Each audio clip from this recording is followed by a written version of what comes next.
Donc, partie 3 ce matin. J'étais rendue à tout simplement donner une explication, ce qu'on appelle là, parler pour donner quelques informations. Il y a des gens qui aiment ça.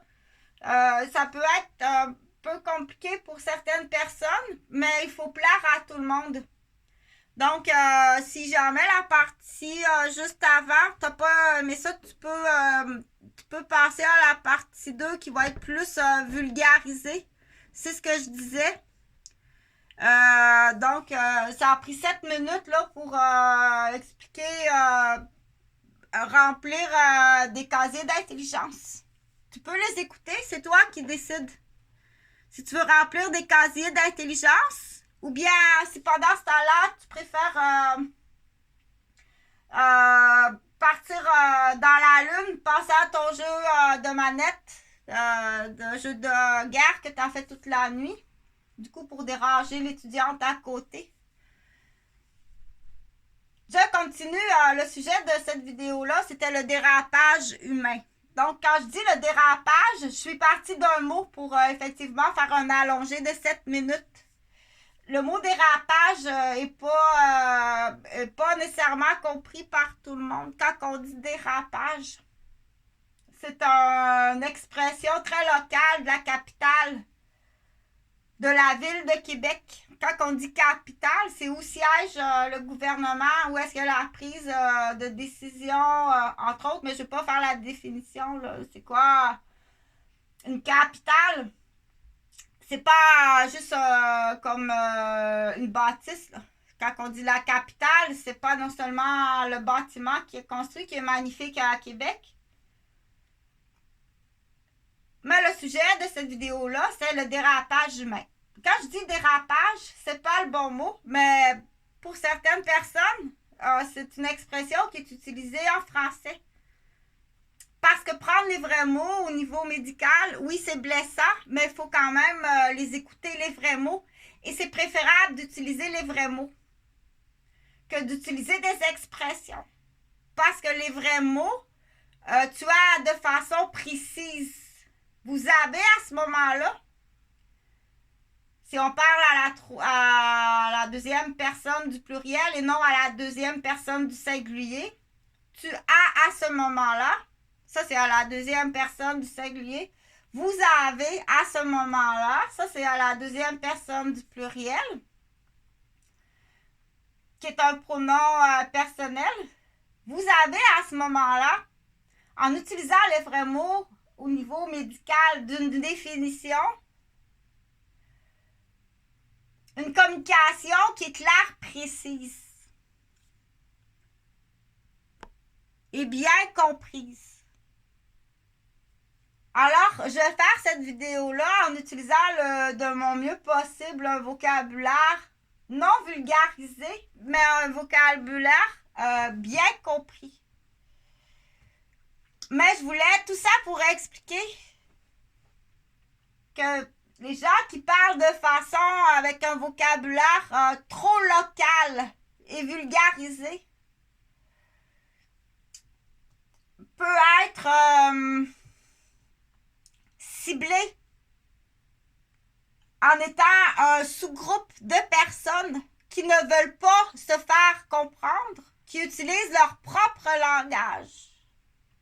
Développer leur propre langage pour ne pas être compris des autres personnes. On dit à ce moment-là inventer un langage pour ne pas être compris des autres personnes.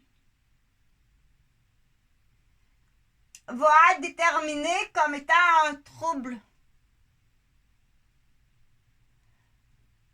De quel niveau? Là, c'est là qu'on dit, si tu développes ton propre langage dans un petit groupe local, c'est qu'il y a un trouble, il y a un problème. Oui, à ce moment-là, il y a un trouble, il y a un problème. Il peut y avoir soit un problème d'ordre criminel, donc vous codez des signes, des textos si c'est par écrit, un vocabulaire si c'est parlé, Vous vous codez des expressions dans un but criminel, qui peut être de l'espionnage. On n'espionne pas quelqu'un sans raison. Donc, on dit avoir des accusations d'espionnage, c'est très grave. Plus grave sur certaines personnes. Par ordre d'importance, si je ne me trompe pas, espionner un président, espionner un président d'entreprise, espionner des premiers répondants, espionner du personnel médical, espionner des gens qui ont des fonctions nobles, espionner des demeures est un acte criminel. Montrer à ses enfants à espionner rajoute à l'acte criminel des fonctions extrêmement graves. Dans l'enseignement juvénile, non pas sexuel, de l'espionnage juvénile. Donner un cellulaire à son enfant qui est mineur, il lui texter des travaux d'espionnage est très grave. Donc, quand on dit espionner quelqu'un, c'est pas pour être gentil, mais non. Quand on espionne quelqu'un, c'est pas de la gentillesse. Là, tu dois dire, quelles sont vos intentions d'espionnage sur Chantal Roberge, moi-même? Ça va être plus facile comme ça à comprendre. Quelles sont tes intentions d'espionner Chantal Roberge? À texter à son sujet, même si tu ne marques pas le mot Chantal Roberge, tu marques un autre mot parce que tu ne veux pas te faire prendre. Tu es un espion. Dans tes textos sur ton cellulaire, ou quand tu parles à ta radio, que ce soit un CB avec un ancien système, un téléphone avec une ligne interne à la maison, ou un cellulaire avec une ligne satellite, quand tu parles au téléphone, ou une radio d'une voiture ou d'un camion d'urgence, légal ou illégal, quand tu espionnes Chantal Roberge, ça va être plus facile, je vais nommer mon nom, et que tu parles à la radio avec un collaborateur espionnage, quelles sont tes intentions? C'est sûr qu'il ne dira pas Chantal Roberge est présentement chez elle. Chantal Roberge prend l'autoroute avec sa voiture Matrix en direction de Saint-Jérôme pour aller voir Daniel Vigeant. Elle va prendre l'entrée du Grand Héron. Ou est-ce que je ne sais pas combien de fois on a essayé vraiment de m'accidenter sur l'autoroute là, à des vitesses, ou est-ce que ça aurait été pas mal fatal comme accident? Ça s'appelle non pas seulement de l'espionnage où elle va avec sa Toyota Matrix. C'est pas juste de l'espionnage du texto, des appels. Quand l'intention d'espionner et de tuer en hypocrite, que ce soit un accident d'auto ou d'une autre façon, tuer en hypocrite, espionner Chantal Roberge pour la tuer en hypocrite. Tu es un tueur. Et si tu inclus des textos, tu donnes le cellulaire à un enfant qui est mineur, tu es dans un groupe juvénile de tueurs. Aie pas peur du mot. Ça, c'est juste à la capitale de Québec. Tout ça pour tu dois confirmer, oui ou non, tu es dans un groupe d'espions. Et quelles sont tes intentions? Là, j'ai dit Chantal Roberge. Okay? Mais là, je vais nommer un autre nom. J'aime pas ça nommer les noms personnels, mais je vais nommer un autre nom. J'ai parlé de la vidéo juste avant que j'ai fait ce matin, que j'ai travaillé comme infirmière auxiliaire, où j'étais responsable d'un centre d'accueil pour personnes âgées privé à Sainte-Thérèse de Blainville, au nord de Montréal-Laval.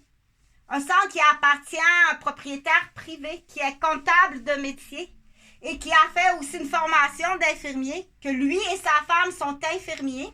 Tous les deux doivent travailler de nuit, tous les deux, et payer des employés parce que c'est pas dans la rentabilité, comme tel dire.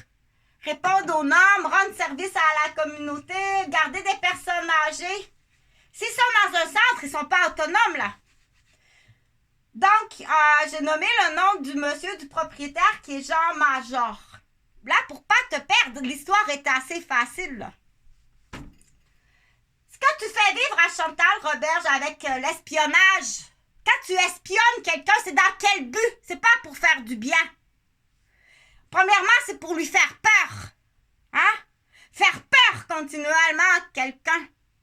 Et ça, c'est très jeune. Non? Ça s'appelle de l'indiscipline dans la maison.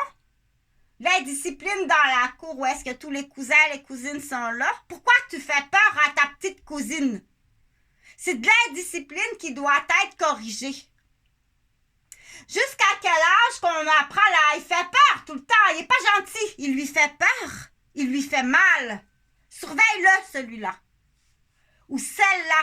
Parfois, il y a des filles.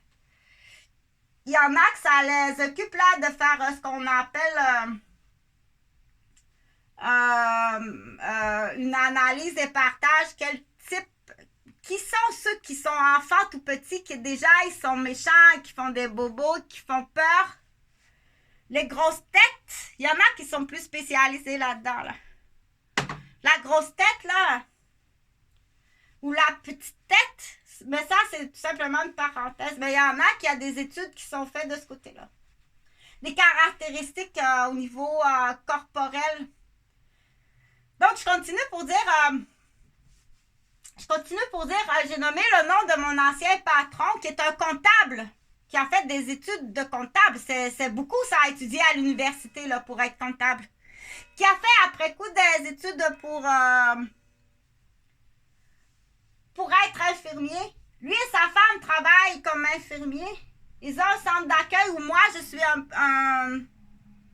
engagée. Monsieur Jean Major. Donc, pourquoi je parle de Jean Major? Parce que juste avant, j'ai parlé de moi-même, Chantal Roberge. Et je parle d'espionnage par texto. J'ai parlé d'espionnage par radio cellulaire ou par radio CB ou par téléphone ou comme ça, sur le coin d'un édifice à parler en fumant une cigarette. Bien entendu, ils diront pas Jean Major. S'ils veulent faire de l'espionnage à Jean Major, ils nommeront pas son nom. Jean Major, il va avoir ce qu'on appelle un surnom. S'il y a deux hommes là qui fument la cigarette sur le bord de l'édifice et qui veulent faire de l'espionnage sur Jean Major, c'est sûrement pas avec l'intention d'être gentil. C'est pour faire de l'immobilier. Détruire une famille. Pour faire de l'immobilier, dégager des postes d'infirmiers. Donc, c'est deux hommes qui sont là à fumer et qui planifient faire de l'espionnage. C'est pas juste de l'espionnage quand tu travailles en tant que policier, là. Faut que tu poses tes questions plus loin. On sait que même toi-même, souvent en tant que policier, la plupart de nos policiers des villes du Québec sont très malhonnêtes, pour ne pas dire dans la plus haute mafia de la criminalité, du système de la sécurité, des policiers de toute la province de Québec. Ça sera une autre fois que j'expliquerai que moi-même, présentement, je suis prise en otage depuis plus d'une quinzaine d'années, si c'est pas une vingtaine d'années, par des policiers. Mais là, je vais continuer l'histoire d'espionnage avec Jean Major, qui est comptable de profession. Il a dû aller à l'université pour être comptable. Après ça, Il a travaillé comme comptable pendant des années et des années. Après ça, il a dit, t'es tanné. Il a fait un cours de soins infirmiers. Il a travaillé des années comme infirmier. Après ça, il s'est acheté un deuxième demeure pour rendre service à la communauté. Puis pour on dit, projet immobilier pour le futur de sa famille, de ses enfants, un placement immobilier. S'il y a deux hommes comme ça qui fument sur le bar là, du mur de briques, là, qui veulent espionner la vie de Jean Major pour le démolir, le détruire, quand ils vont texter, est-ce qu'ils vont dire Jean Major sur leur texto ou dans le téléphone? Mais non, ils diront pas Jean Major. Ils vont donner ce qu'on appelle ton propre langage local de criminel. Ton Kicking Horse Coffee de Sainte-Thérèse de Blainville, là, ça, c'est déjà un bon départ pour avoir une maison, une belle maison. Un beau immobilier. Comme ça, tu vas entrer une fausse chipie dans tes lits de patients. T'as des faux patients qui jouent la comédie pour te détruire. Mets ça dehors. T'as des faux patients qui sont là pour t'empoisonner, te détruire. Te teaser les vertèbres du dos à chaque fois que tu passes et te démolissent les vertèbres dans ton dos. Parce qu'on sait que vous l'avez fait à des cultivateurs. Vous avez fait ça, ils ont fait ça à des cultivateurs. Mais qui fait ça? Attention, dans le directeur, là, les gestionnaires de ces projets. Oui, c'est le gros cul assis de nuit qui travaille pour la sécurité des citoyens qu'on appelle le policier des villes de Québec. Pour la plupart, sont des grands gestionnaires de ces projets-là. Donc, parce que là, qu'est-ce que je veux que tu comprennes? Quand on dit espionner, quand tu travailles et que tu t'aperçois qu'il y a une situation d'espionnage, c'est très grave l'espionnage. Parce que le but de l'espionnage, c'est pas de la gentillesse. C'est pas juste voler son vélo dans le cabanon. On prend pas la peine d'espionner quelqu'un quand on est adulte pour aller voler un vélo dans le cabanon. Sur le coin du dépanneur.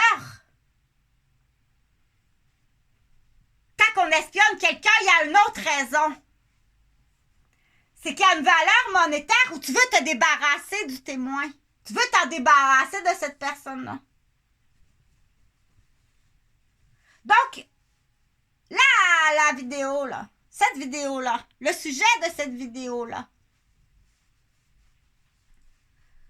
c'est quand on parle pas de façon, qu'on dit, vulgarisée ou avec ton propre langage. Parce que là, tout de suite, on va dire, il y a une possibilité qu'avec ton propre langage, tes textos, qui sont modifiés, qui ont des codes de modification, qu'on peut penser que tu communiques avec des raisons d'espionnage et faire peur à quelqu'un, lui dire, on appelle ça, t'es un traqueur, tu traques de peur.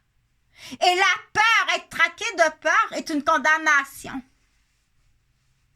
Et si en plus t'es en habit, que tu utilises ton habit de professionnel pour faire peur, attention, ça c'est différent si c'est la vérité ou la réalité ou un travail de recherche, c'est différent. Ça, c'est un travail de recherche. Il n'y a pas d'espionnage. Il n'y a aucune intention qui est négative que celle d'apporter de l'aide aux personnes qui sont victimes, qui est très différent.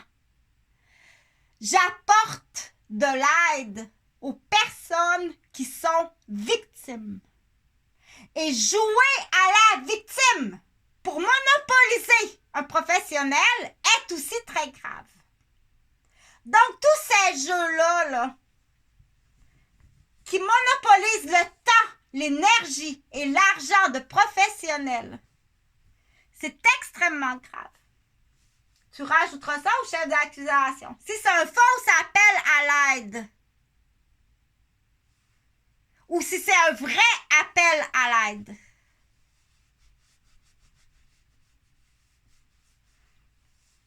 Du coup, quand les chefs d'accusation sont tous là, qu'est-ce que t'attends pour aller me noter la personne qui est fautif, surtout en plus si elle est en poste. En plus, imagine si la personne a un poste, exemple, d'agent de sécurité dans un centre hospitalier. Elle traque les infirmières, elle traque les médecins, il traque les patients, il pirate l'ordinateur de l'hôpital. On te le dit, mais qu'est-ce que t'attends pour aller me noter le gardien de sécurité de l'hôpital? C'est là qu'on dit que quasiment tout le système de sécurité de la ville de Québec, on dit « Oh mon Dieu, mais celui qui est bon! » Comment peut survivre celui qui est bon quand il est entouré de collègues qui sont malhonnêtes? Donc, je finis la vidéo en disant que c'est une suggestion. C'est une suggestion comme ça, qui est rattachée tout simplement à une solution. Moi, je dis solution parce que je suis infirmière, là. Dans un autre, c'est pas... Donc, quand on est infirmière, c'est trouver des solutions pour une personne qui est malade, une personne qui est en détresse, une personne qui est victime. Mais viens pas jouer la victime pour me faire perdre mon temps, mon énergie, puis mon argent. Donc, une solution, on dit, ça peut être très, très avantageux.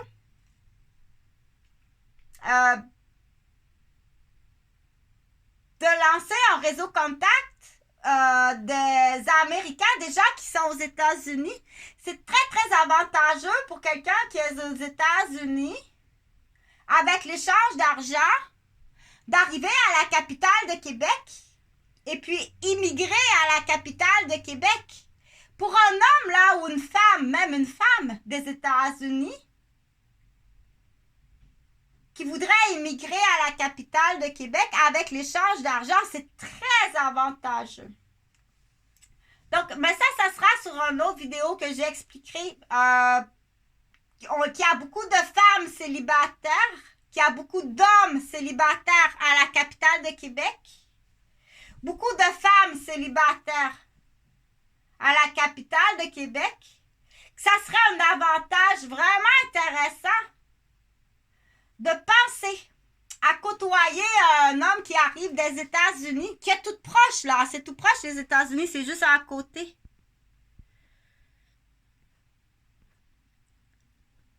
Du coup, c'est le fun. On dit, on va voir la famille aux États-Unis, on voyage. On va voir la famille au Canada, on voyage. Ça montre aux enfants parler anglais.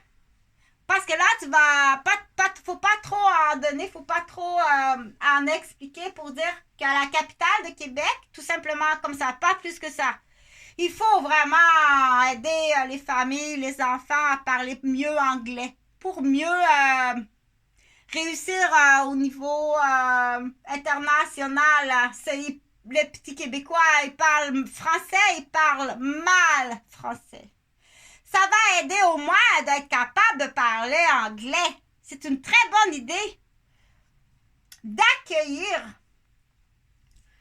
des personnes des États-Unis, de bonnes personnes des États-Unis. Et du coup, là, il faut retourner d'un côté du miroir, dire qu'est-ce qu'un homme des États-Unis pense de l'homme du Québec. Quand tu parles au monsieur là, des États-Unis, un homme, quand je te parle un homme là, un homme, pas un skinhead là, pas un espion ou un fraudeur. Quand on dit un homme d'honneur, quand tu parles d'un homme d'honneur, de droiture des États-Unis, qu'est-ce que tu penses de l'homme du Québec? De ce qu'on appelle, qu'est-ce que tu penses du système québécois? C'est quoi ton opinion d'un homme québécois avec sa femme, ses enfants, à son travail, avec ses collègues? Qu'est-ce qu'un homme des États-Unis qui est instruit, qui a des mœurs éthiques et pratiques acceptables ou exceptionnelles? Quelle est l'opinion? Ça, c'est l'opinion. Quelles sont vos statistiques? Ça, c'est différent. Quelles sont vos statistiques de relevé sur le touriste quand vous avez des touristes là, du Québec qui arrivent aux États-Unis?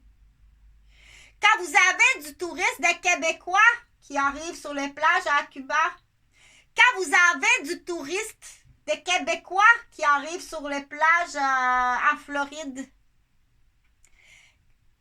Quelles sont non pas l'opinion, mais les statistiques du Québécois qui arrivent en vacances, qui est différent parce que ça, c'est ceux qui vont en vacances. C'est un pourcentage de Québécois. Ça, c'est pas une opinion. Maintenant, quelles sont vos statistiques des Québécois selon le cadre de métier? Quelles sont vos statistiques sur tous les policiers des villes du Québec? Les statistiques qui arrivent des États-Unis, là. Dont leur femme, c'est une civile. Sa femme, c'est une civile ou policier. Ou madame la policière, elle change de conjoint à chaque année. Puis elle change de nom à chaque année. Elle se promène de ville en ville à chaque année. Avec ce qu'on appelle un zénith. Elle change de nom. Elle change de ville. Elle dit qu'elle fait du travail social à l'interne des familles avec ses talons hauts en s'improvisant coquine. Non! T'as pas le droit de faire ça. C'est une façon hypocrite que on a recensé que tu démolis partout où tu passes. Les familles sont très, très malades. Donc, je vais fermer cette vidéo-là tout simplement en expliquant plus facile. Quand on dit un réseau contact, c'est un réseau de rencontres dans un but de fiançailles et de mariage. Avec une entente qu'on dit qui est très favorable pour les deux familles. Il faut que ce soit favorable. Là. Laisse faire le coup de foudre là, qui va t'emmener nulle part. Ça doit faire partie de l'éducation. Éloigne-toi de ma fille. Approche-toi pas de ma fille. Ça mène nulle part. Et ça, il faut le dire d'avance à la jeune fille. Tu dois rencontrer des gens qui vont t'emmener dans un lieu qui est favorable. Hein? Qui est bien. C'est avant la rencontre qu'il faut le dire. À la base, tu es obligé d'avoir des pratiques éthiques. Mœurs et pratiques éthiques qui sont dans la norme ou au-dessus de la norme. Exclut tout acte criminel, exclut toute fonction criminelle ou action criminelle, ne serait-ce que texter. Que tu fasses que texter. Chantal Roberge part de son domicile pour prendre l'autobus. Juste ça. Si tu textes ça, c'est de l'espionnage dont le but est de lui faire prendre un accident mortel sur l'autoroute des Laurentides avant la sortie du Grand Héron dans sa matrix. Tu es ce qu'on appelle le collaborateur d'une tentative de meurtre. Et si tu le fais faire à des enfants, on rajoute un chef d'accusation. T'as juste à dire là, maman, ça va travailler, attends avant d'aller à l'école. Tout ce que t'as à faire, quand la folle va sortir de chez elle, t'as juste à peser là. Donc, inclure des enfants. Excusez la parenthèse de la folle, mais va vraiment falloir que tu corriges puis que tu payes chaque minute du sadisme, traumatisme, torture que je vis à cause de toi. À cause de toi. Une voisine qui a fait une devinette. Donc, je parlerai de ce qu'on appelle le dérapage. Une voisine qui a fait une devinette, c'est pas mon problème. En ben hypocrite, que ce que tu veux, c'est un morceau, un lopin de terrain, puis te débarrasser de témoins. OK? Donc, on dit c'est pas juste du bavatage de société, c'est de l'espionnage. Que je vais aller vérifier tous tes chemins, tes contacts. Et puis, la raison véritable. La raison véritable, c'est pas un morceau de terrain, là, qui pue, mon Dieu, pardon, qui pue l'odeur de la porcherie à cette Mélanie, là. C'est pas pour un morceau de terrain. C'est détruire des témoins. Et des témoins, c'est au moins je savais, j'étais trop petite pour m'en souvenir, OK? Donc, pour certaines choses, mais c'est détruire des témoins d'activités, d'actes criminels extrêmement graves. Que si en plus tu inclus, pour terminer cette vidéo-là, que tu demandes à un enfant de peser sur le texto, quand tu verras la voisine sortir, tu as juste à peser là. Tu inclus du juvénile dans tes actes d'espionnage dont le but